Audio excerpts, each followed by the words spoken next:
Item ಯಾವುದೇ ಇರಲಿ try ಮಾಡಿ ಆಚಿ ಚಿಕನ್ ಮಸಾಲಾ. ಆಚಿ ಚಿಕನ್ ಮಸಾಲಾ. ಕೃಷ್ಣ ಸರ್ ಹತ್ರ ಹೋಗ್ಬಿಡ್ತೀನಿ. ಕೃಷ್ಣ ಸರ್ ಇಷ್ಟು ದಿನ ಅಡ ಇಟ್ಟು ದುಡ್ಡು ತಗೊಳ್ಳೋರ್ ಸಂಖ್ಯೆ ಜಾಸ್ತಿ ಇತ್ತು, ಬ್ಯಾಂಕಲ್ಲಿ ಅಂತ ವಹಿವಾಟುಗಳು ಜಾಸ್ತಿ ಆಗಿತ್ತು ಅಂತ. ಈಗ ಚಿನ್ನ ಇಡೋದು ಬೇಡ, ಕೊಡೋದು ಬೇಡ, ಕೊಟ್ಬಿಡೋಣ, ಮಾರ್ಬಿಡೋಣ ಅನ್ನೋ ಮನಸ್ಥಿತಿಗೆ ಬಂದ್ಬಿಟ್ಟಿದಾರ ಅಂತ. ಬ್ಯಾಂಕಲ್ಲಿ ಆ ರೀತಿ ಬೆಳವಣಿಗೆಗಳು ಸರ್ ಇಡೋರ್ ಸಂಖ್ಯೆ ಕಡಿಮೆ ಆಗ್ತಾ ಇದೆಯಾ ಅಂತ ಈಗ? ಮೇಡಮ್, ಮೊಟ್ಟ ಮೊದಲಿಗೆ ಶುರು ಮಾಡಿದಾಗ ನೀವು ಏನೋ ಹಳೆ ಚಿನ್ನ ಹೊಸ ಚಿನ್ನ ಅಂತ ಹೇಳಿದ್ರಿ. ಒಬ್ರು ಕರಿಯೋಕ್ಕೇನೋ ಬೇಕಾರೆ ಚಿನ್ನ ಚಿನ್ನ ಅಂತ ಯಾರನ್ನು ಬೇಕಾದ್ರೂ ಕರಿಬೋದು. 2 ದಿವಸ 3 ದಿವಸ ಹಾಕಿರೋ 3ನೇ ದಿವಸ ರಿಯಲ್ ಚಿನ್ನ ತೋರಿಸ್ಲ ಅಂದರೆ ಹೋಗಯ ಅಂತಾರೆ. ಬಟ್ ಇದರಲ್ಲಿ ಚಿನ್ನಕ್ಕೆ ಮಾತ್ರ ಯಾವತ್ತೂ ಬೆಲೆ ಅನ್ನೋದು ಹಳೆ ಚಿನ್ನ ಹೊಸ ಚಿನ್ನ ಅಲ್ಲ. ಇಲ್ಲ ಸರ್, ವೇಸ್ಟೇಜ್ ಎಲ್ಲ ತೆಗಿತಾರೆ. ಇಲ್ಲ, ಅದು ಕರೆಕ್ಟ್. ಅದು ಅಂದರೆ ಆಭರಣದ ರೂಪದಲ್ಲಿರೋ ಚಿನ್ನಕ್ಕೂ ಅದೇ ಒಂದು ಬಿಸ್ಕೆಟ್ಟು ಅಥವಾ ಒಂದು ಕಾಯಿನ್ನಲ್ಲಿರೋ ಚಿನ್ನಕ್ಕೂ ತುಂಬ ವ್ಯತ್ಯಾಸಗಳಿದೆ. ಸೊ ಆದ್ದರಿಂದ ನೀವು ಕಾಯಿನ್ ಆಗಲಿ ಬಿಸ್ಕೆಟ್ ಆಗಲಿ ಅಥವಾ ಟ್ರೈ ಔನ್ಸಲ್ಲಿದ್ದರೆ ಅದಕ್ಕೆ 20 ವರ್ಷದ ಹಳೆಯದಕ್ಕೂ ಚಿನ್ನಕ್ಕೆ ಅದೇ ಬೆಲೆ ಇದೆ, ಇವತ್ತಿಂದಕ್ಕೂ ಅದೇ ಬೆಲೆ ಇದೆ. ಸೊ ಆದ್ದರಿಂದ ಅದೇನು ಬೆಲೆ ವ್ಯತ್ಯಾಸ ಆಗಲ್ಲ. ಅದಲ್ಲದೆ ಇವಾಗ ಆಧುನಿಕ ಬಂದಮೇಲೆ ಈ ಟೆಕ್ನಾಲಜಿ ಹೆಂಗೆ ಚೇಂಜ್ ಆಗುತ್ತೋ ಆರ್ನಮೆಂಟಲ್ ಡಿಸೈನು ಚೇಂಜ್ ಆಗ್ತಾ ಇರುತ್ತೆ. ಅವ್ರಿಗೂ ಹಾಕ್ಕೊಂಡು ಅದನ್ನೇ ಬೇಜಾರು ಅಂತ ಇವಾಗ ಮೇಡಮ್ ಹೇಳ್ದಂಗೆ ಹೊಸದು ತಗೊಳ್ಳೋಣ. ಯಾಕಂದರೆ ಹಳೆಯದನ್ನು ಆಲ್ಟ್ರೇಷನ್ ಮಾಡ್ಕೊಳ್ಳೋಕೆ ಬದಲು ಹೊಸದು ತಗೊಂಡ್ರೆ ಇನ್ನೂ ಒಂದು ಚೆನ್ನಾಗಿ ಕಾಣುತ್ತಲ್ಲ, ಶೋಭೆಗೆ ಶೃಂಗಾರ ಅನ್ನೋದು ಅಂತ. ನಾನು ನೀವು ಶುರುಲಿ ಹೇಳಿದ ಯುದ್ಧ ಅಂತ ಹೇಳ್ಬಿಟ್ಟು ಅದ್ರ ಬಗ್ಗೆ ನಾನು ಹೇಳಲೇಬೇಕು. ಯಾವತ್ತೂ ಹೇಳ್ತಾರೆ ಜಿ ಡಿ ಪಿ ಅಂದರೆ ಎಕನಾಮಿಕ್ಸಲ್ಲಿ ಬರೀ ಗ್ರಾಸ್ ಡೊಮೆಸ್ಟಿಕ್ ಪ್ರಾಡಕ್ಟು GDP ಅಂತಲ್ಲ, ಅದಲ್ಲ. ಯಾವುದೇ ಒಂದು ಅಂತಾರಾಷ್ಟ್ರೀಯ ಸಮಸ್ಯೆ ಬಂತು ಅಂತ ಹೇಳಿದ್ರೆ ಮೊಟ್ಟ ಮೊದಲು ಅಂದರೆ GDP ಅಂದರೆ ಇಲ್ಲಿ ಹೇಳೋದು ಗೋಲ್ಡು, ಡಾಲರು, ಪೆಟ್ರೋಲಿಯಂ, ಇದು 3ಕ್ಕೂ ಹೊಡೆತ ಬೀಳುತ್ತಿದ್ದು ಅಷ್ಟೇ. ನಮಗೆ ಸುಮಾರು ಜನವರಿ ಫೆಬ್ರವರಿಯಿಂದ ಯುದ್ಧ ಶುರು ಆಯಿತು. ಆವಾಗ ಏನು ಮಾಡೋದು, ಎಲ್ಲರಿಗೂ ಕತ್ತಿ ಚಿಕ್ಕಿದ್ರೆ ಏನು ಮಾಡ್ತಾರೆ, ಆವಾಗ ಫಸ್ಟು ಪೆಟ್ರೋಲು ಡೀಸೆಲ್ ಜಾಸ್ತಿ ಯೂಸ್ ಮಾಡಬೇಡಿ, ಎಲ್ಲ ಪೂಲಲ್ಲಿ ಹೋಗಿ ಅಂತ ಹೇಳ್ತಾಯಿದ್ರು.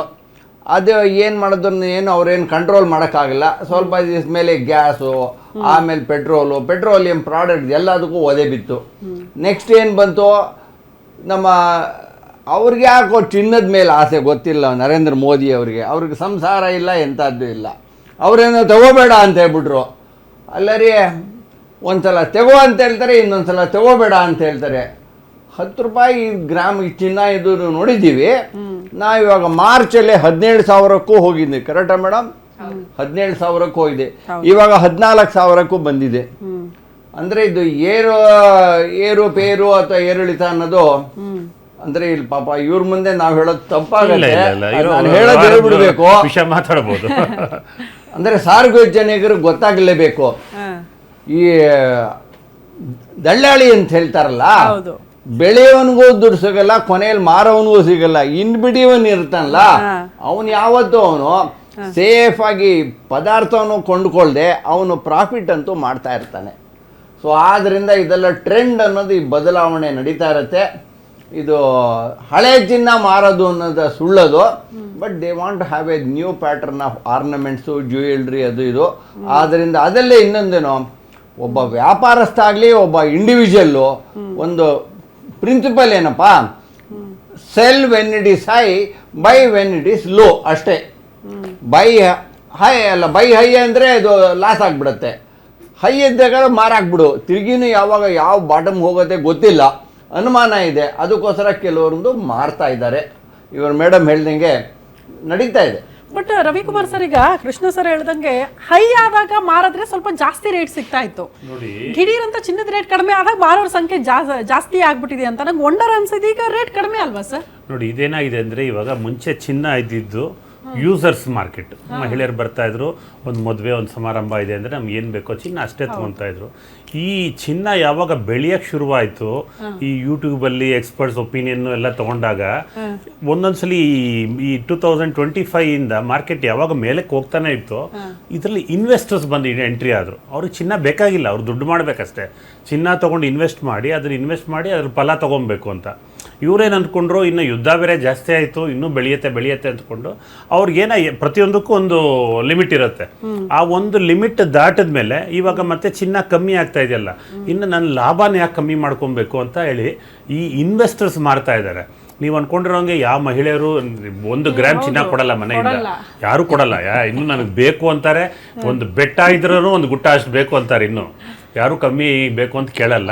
ಇದು ಬರೀ ಇನ್ವೆಸ್ಟರ್ಸ್ ಮಾಡ್ತಾ ಇದ್ದಾರೆ. ಇದು ಏನು ಅವ್ರ ಪ್ರಾಫಿಟ್ಟು ಇನ್ನು ಮುಂದಕ್ಕೆ ಇನ್ನೂ ಕಮ್ಮಿ ಆಗ್ಬೋದು. ಇವಾಗ ನಾನೇ ಆಗಲಿ ಯಾರಾದರೂ ಇನ್ವೆಸ್ಟ್ ಮಾಡಿದರೆ 15,000ದಲ್ಲಿ ತೊಗೊಂಡಿದ್ರೆ ಅಂದರೆ ಅವರು ಇವಾಗ ಆಲ್ರೆಡಿ 14 ಆಗೋಯ್ತು, ಅವ್ರಿಗೆ ಲಾಸ್ ಆಗುತ್ತೆ. 12,000 ತೊಗೊಂಡಿರೋರು 18,000 ತನಕ ವೆಯ್ಟ್ ಮಾಡಿದ್ರು, ಅವ್ರು ಮಾರಕ್ಕಾಗಿಲ್ಲ, ಇನ್ನೂ ಬೆಳೆಯುತ್ತೆ ಅಂತ ಆಸೆ ಇರುತ್ತಲ್ವ, ಅದು ಆ ಥರ ಕಾಯ್ತಾಯಿದ್ರು. ಇವಾಗ ಯಾವಾಗ 14,000 ಬಂತು, ಸಾಕಪ್ಪ ಅಟ್ಲೀಸ್ಟ್ ನನ್ನ ಬ್ಯಾಂಕ್ ಇಂಟ್ರೆಸ್ಟ್ ವರ್ಕೌಟ್ ಆಯಿತು, ನಾನು ಅದನ್ನು ಮೇಕಪ್ ಮಾಡ್ಕೊಬೇಕು ಅಂತ ಆ ಥರ ಇನ್ವೆಸ್ಟರ್ಸ್ ಮಾಡ್ತಾ ಇದ್ದಾರೆ. ನಮಗೆ ಗೊತ್ತಿರೋದ್ರಲ್ಲಿ ಯಾರು ಯೂಸಬಲ್ ಜ್ಯುವೆಲ್ರಿ ಯಾರು ಬಂದು ಮಾರಾಟ ಮಾಡಿಲ್ಲ, ನಮ್ಮ ಅಂಗಡಿಗಳಲ್ಲಿ ಯಾರೂ ಬಂದೂ ಇಲ್ಲ. ಈ ಥರ ನಾವು ಮಾರಬೇಕು, ನಮಗೆ ದುಡ್ಡು ಬೇಕು ಅಂತ ಬಂದಿಲ್ಲ. ಇನ್ವೆಸ್ಟರ್ಸ್ ಅವ್ರ ಜಾಬ್ ಏನು, ಇನ್ವೆಸ್ಟ್ ಮಾಡಬೇಕು, ಪ್ರಾಫಿಟ್ ತೊಗೊಬೇಕು.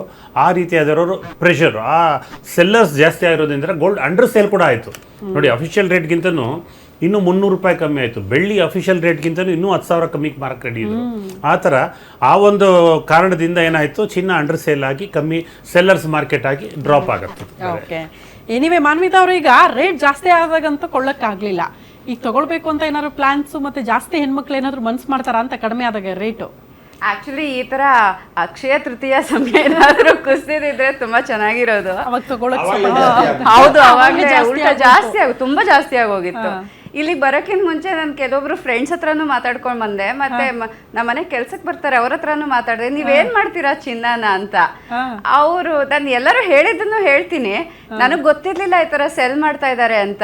ಸುಮಾರು 1-1.5 ವಾರದ್ದು ಆ ಟೈಮ್ನಲ್ಲಿ ನನಗೆ ಗೊತ್ತಾಯ್ತು, ಕೊಡೋಂಗಿದ್ರೆ ಕೊಟ್ಬಿಡು, ಸ್ವಲ್ಪ ಕಡಿಮೆ ಆಗಿದೆ, ಏನಾದರೂ ಹೊಸದು ತೊಗೊಬೋದು ಅಂತ. ಎಲ್ಲರೂ ಏನು ಹೇಳಿದ್ರು ಅಂದರೆ, ನನ್ನ ಫ್ರೆಂಡ್ಸ್ ಎಲ್ಲ ಇವಾಗ ಸ್ವಲ್ಪ ಸರ್ ಹೇಳ್ದಂಗೆ ಬೆಲೆ ತುಂಬ ಏರಿತ್ತು, ಆವಾಗ ಇನ್ನೂ ಏರುತ್ತೆ ಅಂತ ಇಟ್ಕೊಂಡಿದ್ರು, ಸ್ವಲ್ಪ ಇನ್ನೂ ಏರಿದ್ರೆ ಪ್ರಾಫಿಟ್ ಕೊಡೋಣ ಅಂತ. ಸಡನ್ನಾಗಿ ಕಡಿಮೆ ಆಯ್ತಲ್ಲ, ಇನ್ನಷ್ಟು ಲಾಸ್ ಆಗಬಾರ್ದು ಅಂತ ಕೊಟ್ಟಿರೋದು. ಅದು ಆಕ್ಚುಲಿ ಕರೆಕ್ಟ್ ಇದೆ, ಪ್ರಾಫಿಟ್ಗೆ. ಅದೇ ಮುರಿದಿರುತ್ತಲ್ಲ ಸಣ್ಣ ಪುಟ್ಟ ಅಂತದನ್ನೆಲ್ಲ, ಅದನ್ನೇನು ಹಾಕೊಳ್ಳೋದಕ್ಕಾಗಲ್ಲ, ಇಡೋದಕ್ಕಾಗಲ್ಲ. ಅದೇನು ಇದು ಕೊಡೋದಿಲ್ಲ, ಏನಂತಾರೆ ಮೊಟ್ಟೆನೂ ಇಡೋದಿಲ್ಲ. ಏನ್ ಮಾಡೋದು?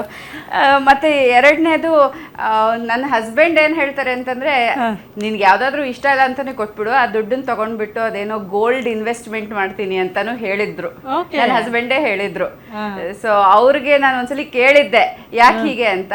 ಅದ್ರಲ್ಲಿ ಇಂಟ್ರೆಸ್ಟ್ ಬರುತ್ತೆ, ನೀನ್ ಅದು ಹಾಕೊಳ್ಳೋದು ಇಲ್ಲ, ಹೋಗ್ಬಿಟ್ಟು ಬ್ಯಾಂಕಲ್ಲಿ ಇಡ್ತೀಯಾ, ಯಾವತ್ತೋ ವಾರಕ್ಕೆ ಅಲ್ಲ ವರ್ಷಕ್ಕೊಂದ್ಸಲಿ ಗೌರಿ ಹಬ್ಬಕ್ಕೋ ವರಮಹಾಲಕ್ಷ್ಮಿ ಹಬ್ಬಕ್ಕೋ ಅಥವಾ ಯಾವ್ದಾದ್ರು ಒಂದು ಇಂಪಾರ್ಟೆಂಟ್ ಮದ್ವೆ ಮುಂಜಿ ಇದ್ರೆ ಹಾಕೊಂಡು ಹೋಗ್ತೀಯಾ, ಸರಿ ಬೇಡ ಬಿಡು ಅಂತಾನು ಅದನ್ನು ಹೇಳಿದ್ರು.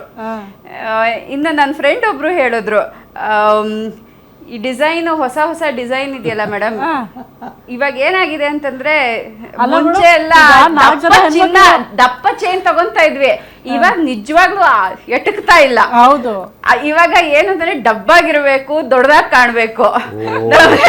ನಮ್ಗೆ ಈ ಗಟ್ಟಿ ಚಿನ್ನ ಅನ್ನೋದು ಹಳೆ ಕಾನ್ಸೆಪ್ಟ್. ಇವಾಗ ಏನೇ ಹಾಕೊಂಡ್ರು ಸ್ವಲ್ಪ ಲೈಟ್ ವೆಯ್ಟ್, ಆಮೇಲೆ ದೊಡ್ಡದಾಗಿ ಕಾಣ್ಬೇಕು ಅಂತ.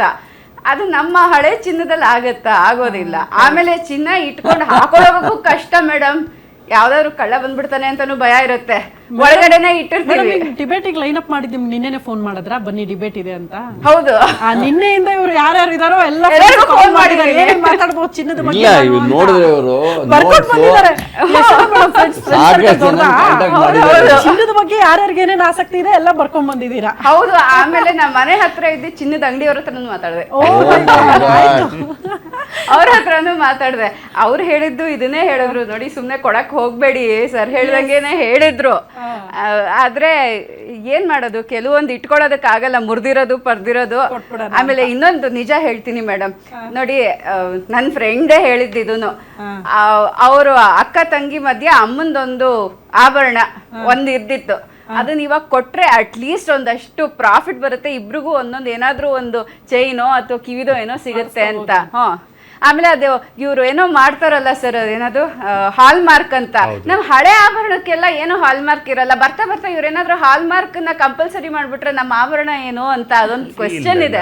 ಎಷ್ಟು ಹಾಲ್ ಮಾರ್ಕ್ ಇದ್ದಷ್ಟು ನಿಮ್ಗೆ 100% ವ್ಯಾಲ್ಯೂ. ಅಲ್ಲ ನಮ್ ಹತ್ರ ಇರಲ್ವಲ್ಲ ಹಳೆ. ನೀವೇನ್ ಮಾಡ್ಬೇಕು ಅಂದ್ರೆ, ಅಲ್ಲೇ ಒಂದು ಎಲ್ಲಾ ಅಂಗಡಿಯಲ್ಲಿ ಒಂದು ಮೆಲ್ಟಿಂಗ್ ಇನ್ಸ್ಟ್ರೂಮೆಂಟ್ ಇರುತ್ತೆ, ಮೆಲ್ಟ್ ಮಾಡಿ ಅಲ್ಲೇ ಟೆಸ್ಟ್ ಮಾಡುತ್ತೆ. ಆಮೇಲೆ ಬರೀ ಒಂದೇ ಸಲ ನೀವು ಆರ್ಗ್ಯುಮೆಂಟ್ ಪರ್ಚೇಸ್ ಮಾಡಿಬಿಡಿ, ಆ ಗಟ್ಟಿ ತಗೊಂಡು ಇನ್ನೂ 2 ಕಡೆ ತೋರಿಸಿ ಟೆಸ್ಟಿಂಗ್ ಕರೆಕ್ಟ್ ಆಗಿದೆಯಾ ಅಂತ. ಅಂತ.